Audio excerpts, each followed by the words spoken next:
Good morning, students. So today our lesson is going to be focused on math. So our subject is going to be math, and our objective is that by the end of the lesson, the students should be able to use word problems involving dollar bills and coins while using the correct symbols appropriately. So first, we're going to start the lesson by learning the values of coins, the values of bills, and how to use the symbols appropriately. So first I want to show you what these coins actually look like. So this is a penny. Does anybody know what the value of a penny is? It's the smaller coin that's the coin that is a different color than all the other ones. So let's figure it out. First of all, we all know that I just said that this coin is called a penny.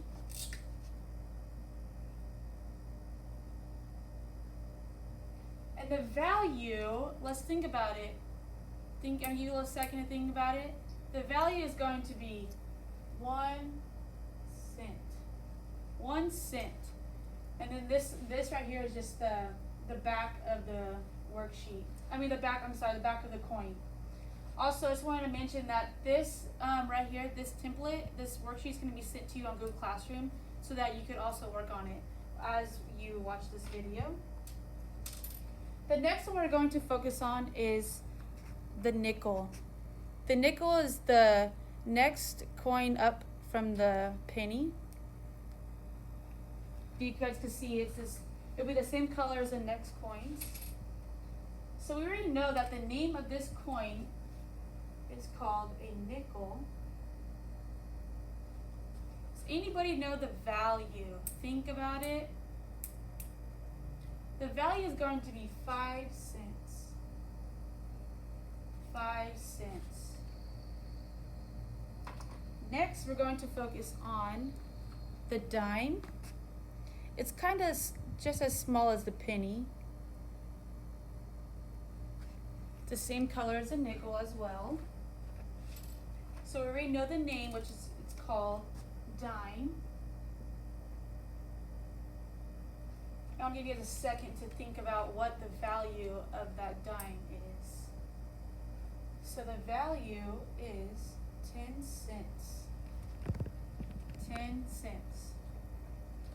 Lastly, the last coin we have is called a quarter. This coin is the biggest coin that you will have in your piggy bank or wallet. So we all know the name of that coin, which is a quarter.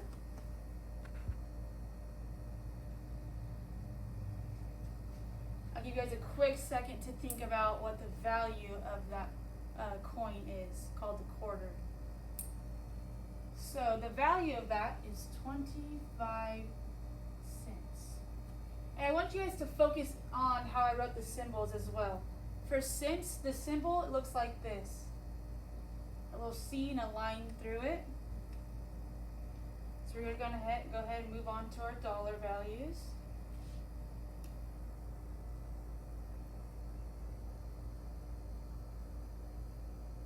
Okay.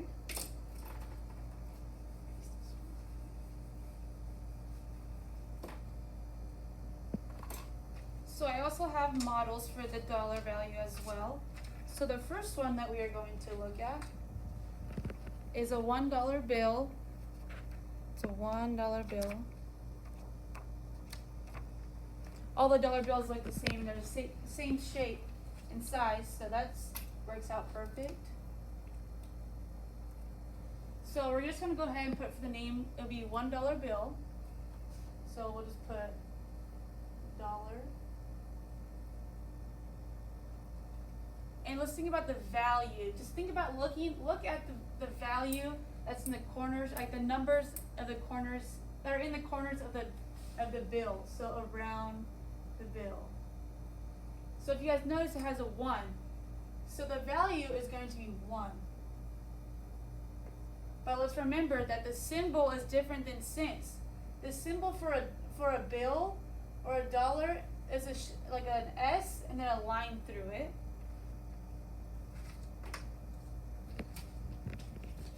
Next, we're going to look at the next dollar bill. Oh, not sorry, dollar bill, the next bill, which is a $5 bill.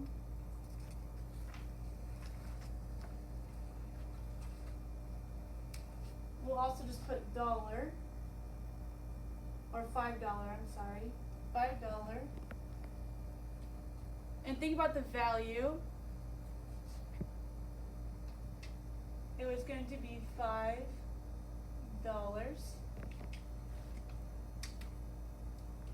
And I'm sorry, and for the first one I also had to put $1 bill.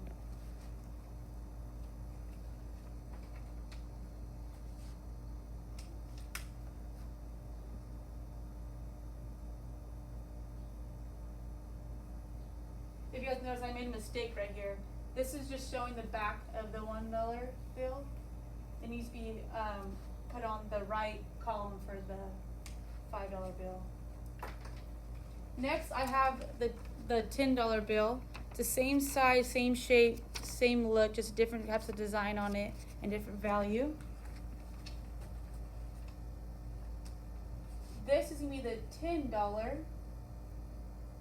bill, which I wrote in the right column actually this time. And remember that the value is going to be $10 because on the side you could also, it'll always give you the value of the bill. Lastly, I don't have a $20 bill to model, so we're just going to go ahead and write $10.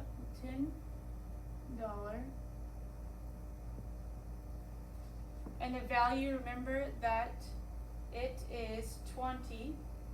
So the bill, we'll go back to the bill. We know the value of this bill will be 20. And that's that for the values of bills. So now that we got a hang of the values and what they look like of each coin and bill, I want you to go ahead and do your independent worksheets, which you're going to go ahead and start with coins. This will be on Google Classroom and given to you. I want you to go ahead and, so each column has different values of coins. And I want you to be able to add them together and tell me the correct value of what you see all together in the column of in the columns that we gave to you on the worksheet. Next, I want you to do the same thing like the coins, but this time with dollars. So I want you to be able to add all the dollars together and put the answers in the column. So really quick, 10 plus two $1 bills, what's it going to give you? 10 plus 2, it's going to give you 12. I want you to write that down right there. Lastly, for a fun activity that I have created for you guys just to get a better understanding of learning how to use money in real life situations is going to be on Google Classroom. I'm going to send this to you guys. It's also, this is also created on Google Maps on the Google Drive. I listed our top 10 favorite things to do in Tulare. So we have our school, Target, Time Out Pizza, Starbucks, Baskin Robbins, Galaxy Theater, Blaze Pizza, Walmart, Tulare County Fair, and Dollar Tree. So let's go ahead and just click on the Time Out Pizza, or we'll just stick with, okay, Time Out Pizza. You'll come and you'll touch on every single point that I have, and you have to solve the problem. So here is going to show you the problem that you have to solve. So what I want you to do is get a blank sheet of paper. I want you to click on this link. It's going to bring you to Google Maps. I want you to solve each problem that was given, and I want you to understand how to use money in real life situations. And if you have any problems with anything, please let me know. Email me. We'll set up a Zoom. Anything that you need, please contact me. And while doing this, I want you to ask your parents for permission to use real dollar bills or coins to get a better feel of how to use these coins and dollar bills. So at the end of the lesson, I want you guys to be able to understand the value of dollars, the value of coins, and how to use money appropriately when you are going to buy something or anything. So I hope you guys have fun with the lesson, and if you need anything, please let me know. Thank you. Have a great day.